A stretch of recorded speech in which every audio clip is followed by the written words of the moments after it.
quilty friends, it's Carolina Moore, your favorite sewing and quilting YouTuber, and one of the things that I'm known for is designing 12-inch finished quilt blocks. Over the past 4 years, I've designed over 50 free 12-inch finished quilt blocks, one every single month, and I've continued to create a new 12-inch finished quilt block every single month on a different theme. Also, I have produced several calendars that are 12-inch finished blocks on calendars. I love making and designing quilt blocks and breaking it down into the components. And I've now created a tool that allows you to doodle up your own quilt blocks and then figure out how to make them with fabric. So introducing the Quilt Doodle Pad. Friends, let me tell you all about it.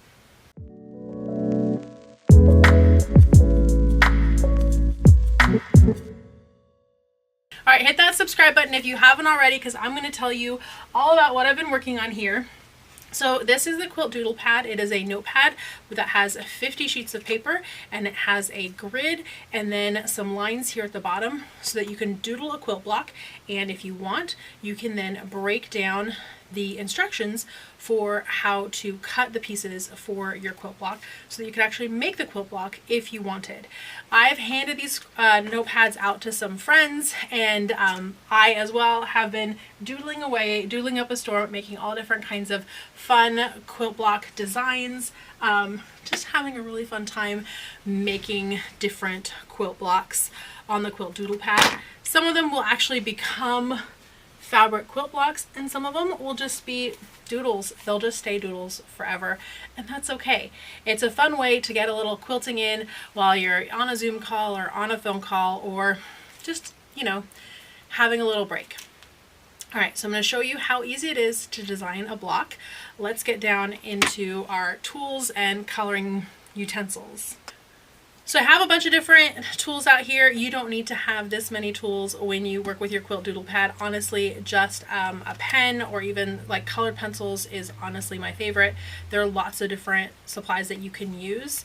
You can use professional markers. If you do use the professional markers, the paper is really good quality, but I used the professional markers on this and it will bleed through. So you just want to take this one that it bled through on and tuck it underneath the next one so you continue to bleed onto a different piece of paper each time, because it does bleed through.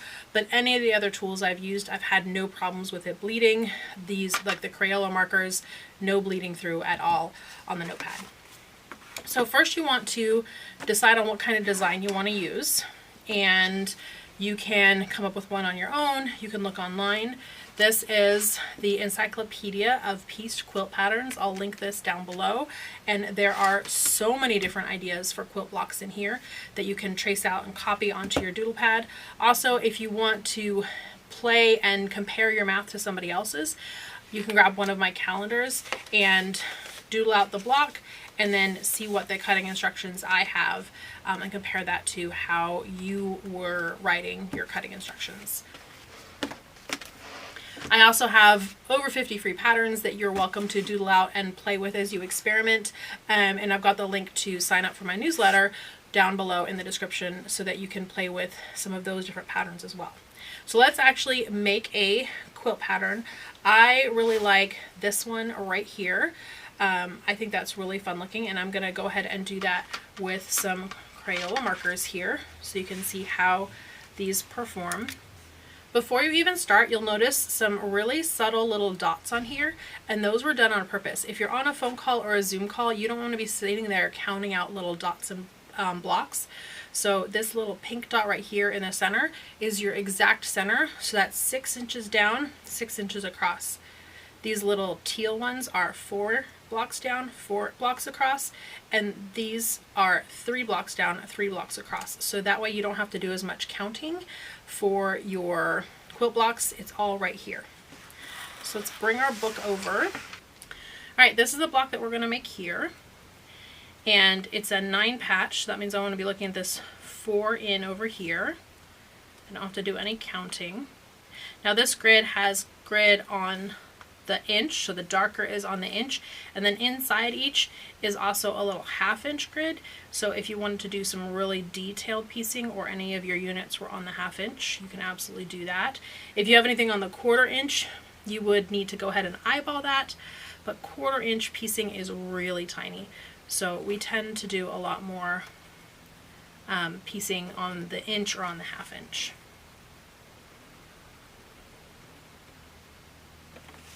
So I'm just going to start by outlining all my shapes. And I like to outline them first, either in pencil or pen or even the color that I'm using like I am here, and then go back and color them in, because if I make any mistakes, I don't want to have already colored in most of it and then have to start all over again. So I like to just grid it out first with my pen or pencil.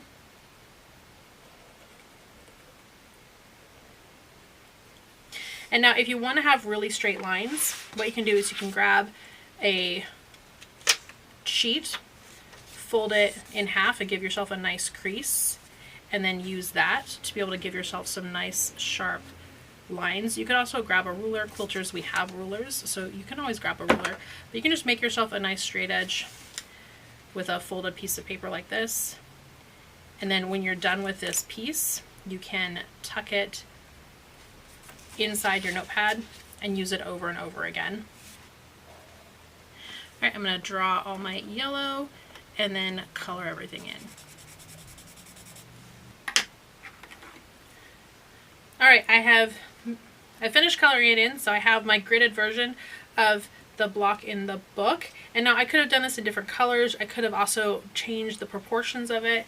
You can really make these blocks your own when you do this.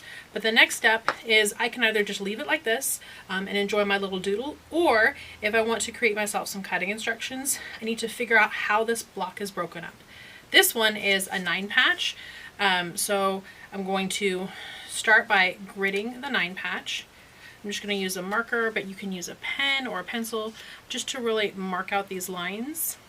Or if you do a lot of quilting, you might be able to eyeball it without marking out the lines. That's also totally fine, just up to you in whatever way it's easiest for you to be able to see what you're doing when putting this block together. So there's my 9 patch. But these corner units are all pieced as well, and I need to figure out how these are pieced. This is actually a tricky construction if I wanted to do it as this being one big triangle. So instead, I'm going to turn each one of these corner units into a 4 patch, and that's going to make it much easier to sew together and to figure out how it comes together. Okay, I've broken these all down into 4 patches, and that's going to make this so much easier. So let's start with our yellow, because that's going to be super simple. So yellow, we have 1, 2, 3, 4 of them. So color and then number, and then size on the grid. These are 1, 2, 3, 4 by 1, 2, 3, 4. So it's a 4 by 4. And then you need to add the seam allowance. Now really tiny down here at the bottom, it tells you seam allowance for squares and rectangles and for half square triangles. If you go to the site with there's a QR code that comes with your kit, and if you go to that site with the QR code takes you, then it'll have some instructions on breaking down different blocks, but squares, rectangles, and half square triangles are the most common that we're going to see. So those are right on here. And the seam allowance for squares and rectangles is a 1/2 inch on each side. So the seam allowance is a 1/2 inch by a 1/2 inch. So the cut size is going to be 4 by 4 plus 1/2 inch by 1/2 inch. So that's 4.5 inch by 4.5 inch. And that's going to be your cut size for the yellow. Okay, now for the red, we have red squares and red triangles. So I'm going to color in 2, one for red squares and one for red triangles. And the squares are going to be easy. There's 1, 2, 3, 4, 5, 6, 7, 8 of those. And their size is 2 by 2. And they're going to have the same seam allowance, 1/2 inch. And so that's going to be 2.5 by 2.5. And then we have red triangles, 1, 2, 3, 4, 5, 6, 7, 8 of those. And those are also 2 by 2. And the seam allowance on those is 7/8 by 7/8. 1/8. So the cut size is going to be 2 7/8 by 2 7/8. And that's actually going to get you 2 half square triangles on each of these. So you can actually, instead of cutting 8 of those, you can actually cut 4, because you'll get 2 from each of your 2 7/8. All right, and then we have white. So I'm just gonna give this a black rectangle so I know that's white and I didn't forget to color that in. I've got my big white square here in the middle. There's 1, and that one's also 4 by 4. I've already done a 4 by 4 before, so that's really easy to fill in. And then we have our white triangles, and those are the pairs to the red triangles. So I can fill those out exactly the same.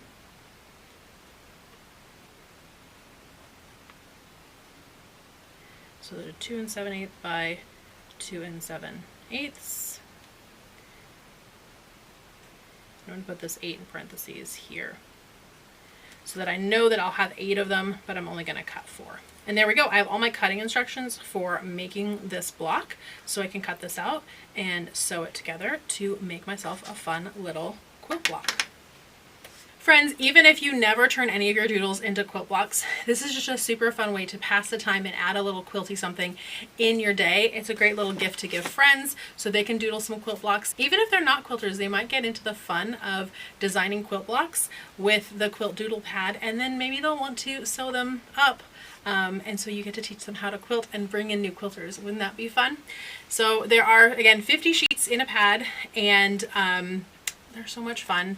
All the information you need to order them is down below, or you can check with your local quilt shop and say, hey, will you get in some quilt doodle pads, because these look like so much fun and I want to drop some quilt blocks. So I'm going to get out of the way for a second so you can see a bunch of the different quilt blocks that we've been playing with and that we've been designing up, and had so much fun with the Quilt Doodle Pad. I'm definitely going to be playing with this some more as I continue to design quilt blocks, because it's absolutely one of my favorite things. All right, friends, if you have any questions or comments, leave those down below. Make sure you give this video a thumbs up. If you haven't subscribed already, I don't know what's keeping you. Hit that subscribe button. And friends, I will see you right here real soon. Bye for now.